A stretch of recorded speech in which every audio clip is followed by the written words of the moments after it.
when we think of the Bible as revealed, the question now becomes, what do we mean?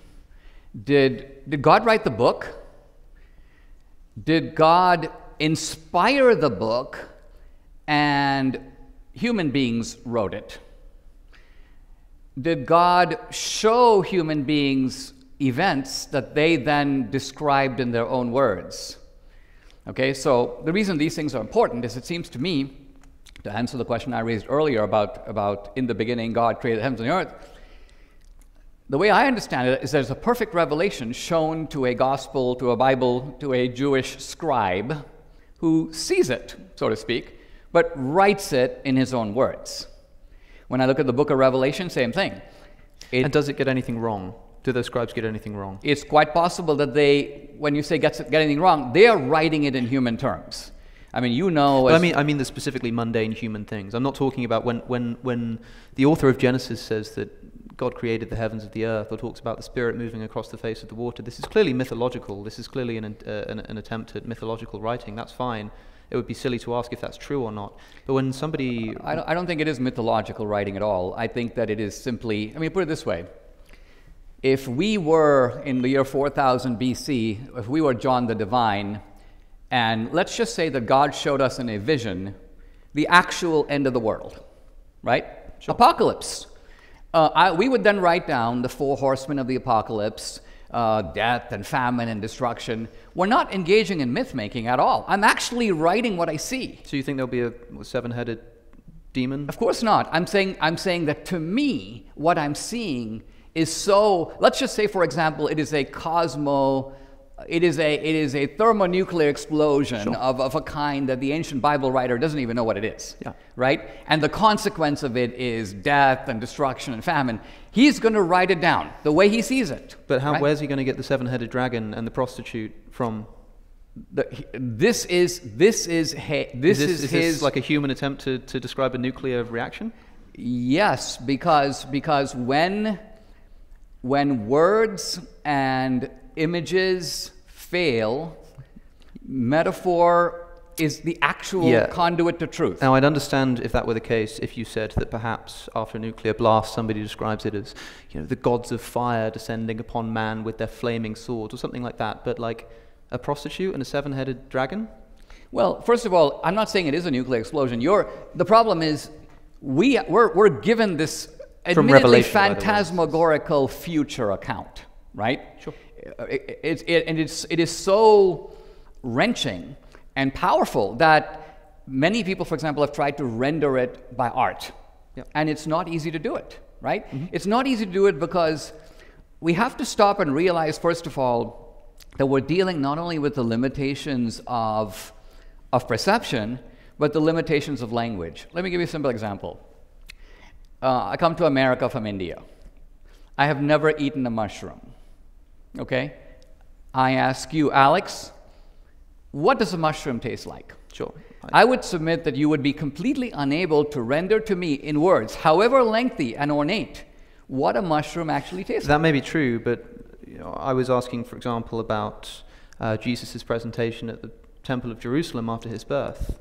This is not like trying to describe a mushroom or the end of the world. No. Okay, so now let's talk about that. Hold on a second. This is a historical event that's being recorded by one New Testament writer at the same time as another New Testament writer says that the family had traveled to Egypt. I don't think this is an attempt at metaphor or allegory, as I would say of Genesis. Whether you think that is or not, I would say that in the case of the Gospels, we can agree that on at least some instances, this is a clear attempt at mundane history. This is not an attempt at writing some kind of metaphor to explain a truth that's otherwise unknowable to the human mind. It's a very straightforward attempt to record what actually happened, and they contradict each other. They contradict each other because they're written by 4 different people. Sure. So let me ask you this. If God were writing it, I'm quite sure he would have written it once. You would need 4. Sure. Okay? So some of them are wrong then? No. Okay, so when you say they're wrong, let's consider Luke's gospel for a minute. Yep. Luke is a medical doctor. Luke is not present at the events being described. Mm-hmm. Luke is virtually in the position of Thucydides writing the Peloponnesian War. Now, Thucydides did fight in the war, but in most of the events described by Thucydides in the Peloponnesian War, he wasn't there. Making them very unreliable, right? No, on the contrary. It is, in fact, the most reliable account of the Peloponnesian War that historians have. Let's not say that it is reliable, though. No, it is. What I'm trying to say is that when you're talking about historicity, and you're talking about historicity now in the ancient world, you have to recognize that these people are not approaching it as modern historians. Luke is going around interviewing people. So let me ask this very, very straightforwardly then. Okay. Luke says that after the birth of Jesus, the family fled to Egypt. Matthew says that they went to the Jerusalem temple.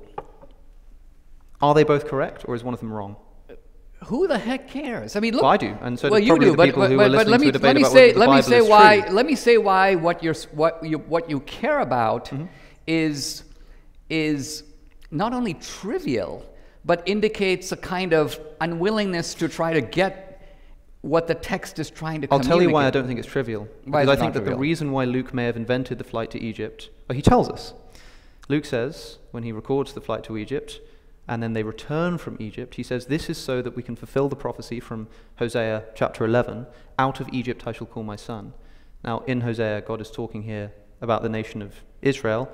At least in this case, unlike the Matthew prophecy, the prophecy actually exists and we can interrogate it. It seems to me like what Luke is doing here is attempting to display Jesus as the fulfillment of the Old Testament prophecy. And in fact, he tells us that that's what he's doing.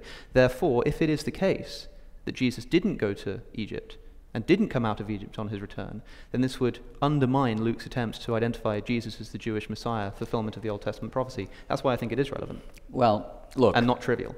Right, but I think that the... Would you agree with that? I mean, do you think it's a completely trivial point? If it's so trivial, no, I think that the point, why is it included in the first place? The point, as you stated it before, is trivial. The point you're now raising is not trivial, but the point you're now raising is one in which you have 3 centuries of Jewish-Christian disputation about whether Jesus is the Messiah, okay?